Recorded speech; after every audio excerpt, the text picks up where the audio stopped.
Magandang araw mga ka-MXQ 5G Pro users. Nang dumating ang MXQ item ko, nag-unbox agad ako at mayroon nito ang laman, ang MXQ 5G Pro Smart TV Box. May HDMI cable, adapter keyboard at yung charger para sa mini keyboard. Take note, walang kasamang battery ang remote.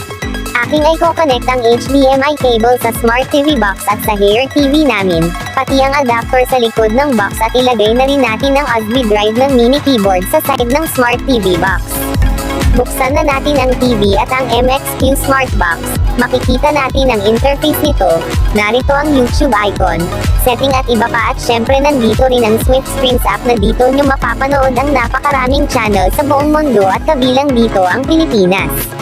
Para magamit ang Streamz app, mag-download muna ng Super VPN app sa Play Store. Unlimited ito at para tuloy-tuloy ang panonood sa mga paboritong channel dito.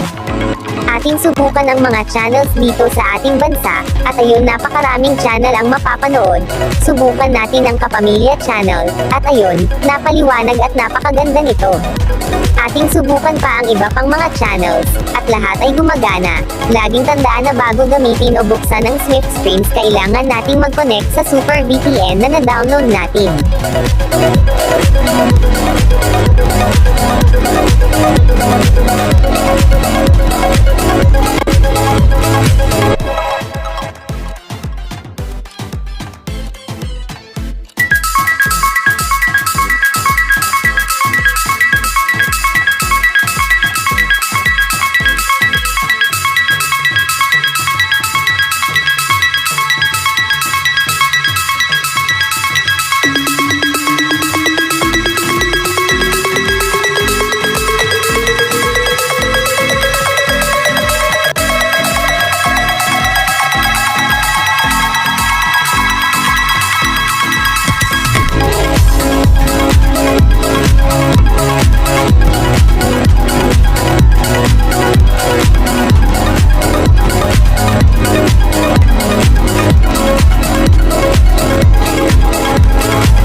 At syempre mag-enjoy din sa pre-download ng MXQ Smartbox ang YouTube 4TV app. Mapapanood na natin dito ang iba't ibang videos at ang Kapamilya Online Live ng ABS-CBN.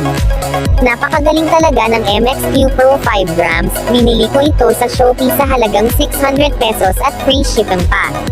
Subukan na rin ito at ang boring na LED TV nyo ay magiging at instant smart TV na. Sana ay nagustuhan nyo at napabilib kayo sa MXQ. Hanggang sa muli at huwag kalimutang mag-subscribe sa ating channel. God bless us all mga ka-MXQ 5 grams Pro. Bye-bye!